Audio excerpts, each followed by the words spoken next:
We go to August 5th, where we have our final world premiere of the season. And this features the young Joel Thompson, who is a composer I met a couple of years ago, and his career is just going so fast. He just wrote an opera for the Houston Grand Opera.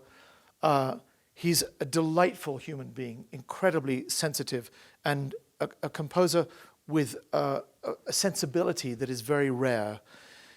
Perhaps his most famous piece is a much earlier piece that he wrote when he was in his 20s still, The Seven Last Words of the Unarmed. And perhaps I'll give you a little idea of that. You shot me. You shot me. You shot me. You shot me. You shot me. You shot me. You shot me.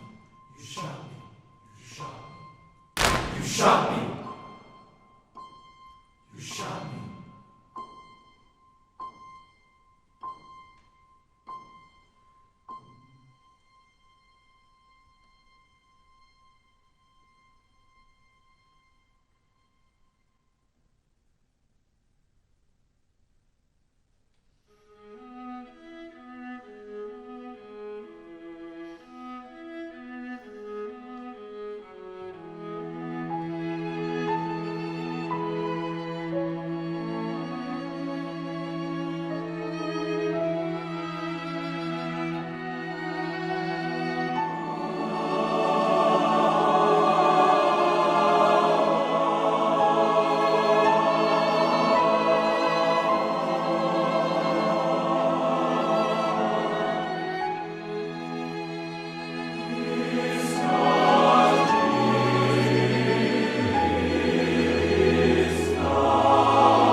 So that gives you an idea of the beauty and the sensitivity of Joel as a composer. After the death of George Floyd, I called Joel and asked him if he might be interested in writing a piece of music inspired by the texts of James Baldwin, and he was immediately very enthusiastic.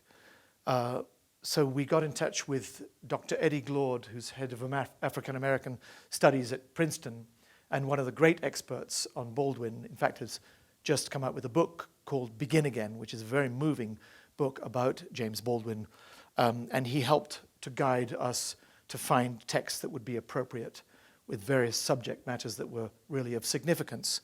So the piece is being composed, and we are very thrilled that Dr. Eddie Glaude will come and narrate the texts, and the premiere will take place on August 5th.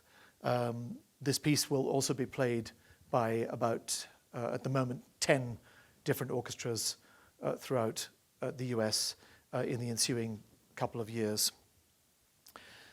Difficult to know what to do after a piece like that, but in a way, putting the Eroica Symphony of Beethoven there seemed to me appropriate because it is so life-affirming. And it is also, of course, about, in a way, sustaining democracy.